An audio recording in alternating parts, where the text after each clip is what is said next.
Assalamualaikum warahmatullahi wabarakatuh. Ilmu pengetahuan ini betul-betul dijauhkan dari kita, dari umat Islam, supaya kita betul-betul sibuk dengan mimpi-mimpi politik. Dan dengan mimpi-mimpi politik itu hari ini kita menghunus pedang satu sama lain, menghunus golok satu sama lain, bahkan bukan hanya dalam satu keimanan, sesama Nahdien pun sama-sama saling menikah. Yang satu atas nama kecintaan kepada habaib, yang satu seolah-olah tidak cinta habaib. Kalau kita ini berbicara tentang kecintaan kepada dzurriyyah Nabi, jangan kalahin NU. Justru ulama-ulama NU yang ngajarin orang Indonesia untuk mencintai para habaib. Kalau kita ke negara lain, saya sudah keliling ke Timur Tengah, ke Asia Tengah, mereka tidak menghormati seperti kita menghormati para habaib. Yang menghormati para habaib sejadi-jadinya, semaksimal-maksimalnya itu hanya di Indonesia. Dan ini karena ajaran para ulama terdahulu. Dan kita takdim terhadap sanad-sanad keilmuan beliau-beliau ini. Dan kita betul-betul menghormati. Tapi hari ini kemudian, sebagian habaib ini justru menyerang NU, mencaci maki NU.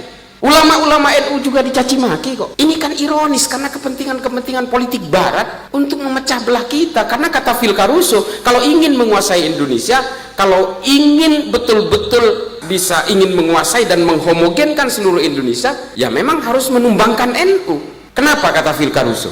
Karena NU ini tidak punya riwayat menganjurkan kebencian satu sama lain. Ini Phil Caruso yang bilang, bukan saya. Saya hanya menyampaikan aja. Dan apa kata Phil Caruso? Nahdlatul Ulama tidak pernah punya riwayat memberontak terhadap negaranya sendiri. Bahkan di zaman Soeharto, tepuk tangan untuk Nahdlatul Ulama. Bahkan di zaman Pak Harto, justru NU betul-betul dipersekusi.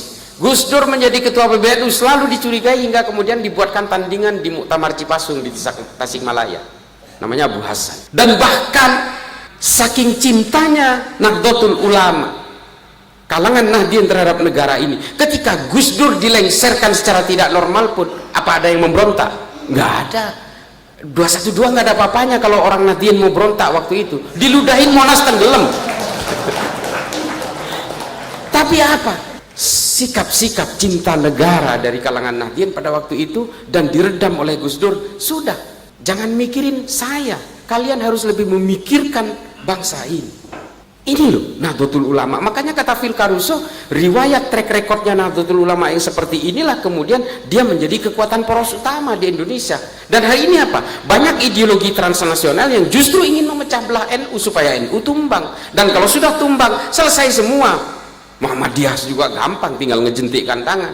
Pancasila jadi tidak ada apa-apanya. Dia hanya sekedar filosofi groundslah saja. Dan NU betul, ini kampung saya Pak di Madura hari ini. Waduh, yang namanya kelompok-kelompok ini luar biasa ini. Pesantren-pesantren NU, bahkan rumahnya Pak Mahfud loh dipersekusi oleh orang-orang Nahdien. Dan yang mempersekusi itu ada yang pakai baju banser juga, coba bayangin. Gimana itu? Kita semua sudah terpecah belah karena persoalan-persoalan ini, karena pragmatisme politik. Tapi apakah orang Islam nggak boleh berpolitik? Boleh, sangat boleh. Kata Imam Ghazali dalam Ihya Ulumuddin dikatakan Islam dan politik itu seperti saudara kembar. Artinya apa? Orang Islam harus berpolitik supaya ruang-ruang politik ini tidak keluar dari maqasid syariah. Jelas. Tapi jangan kemudian agama dan dalil-dalil ini dijadikan landasan sebagai alat penegas bahwa dirinya di-endorse oleh Tuhan untuk berkuasa. Ini kan nggak boleh. Kalau orang mencapai kekuasaannya dengan menggunakan dalil-dalil, Pak, kejahatannya juga akan menggunakan dalil-dalil. Ini sahih ini. Bagaimana yang dilakukan oleh Muawiyah, Yazid bin Muawiyah dan sebagainya, dan beberapa pemimpin-pemimpin khalifah dalam Islam yang otoritarian, totalitarian, ini semua juga menggunakan pembenaran-pembenaran agama.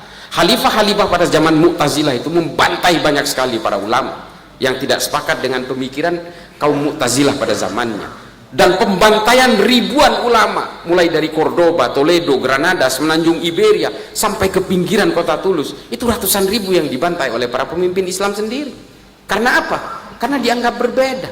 Dan si khalifah ini, para pemimpin ini merasa benar dengan menggunakan dalil-dalil agama. Mereka dituding sebagai bugot. Ini banyak sekali terjadi.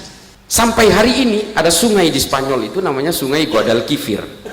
Pernah dulu 300 ulama disalib dan dibakar hidup-hidup di situ. Sampai sekarang itu masih diziarahi oleh banyak muslim di Eropa. Karena di situ memang ulama, pemikir-pemikir Islam beserta kitab-kitabnya juga ikut dibakar. Wassalamualaikum warahmatullahi wabarakatuh. Terima kasih.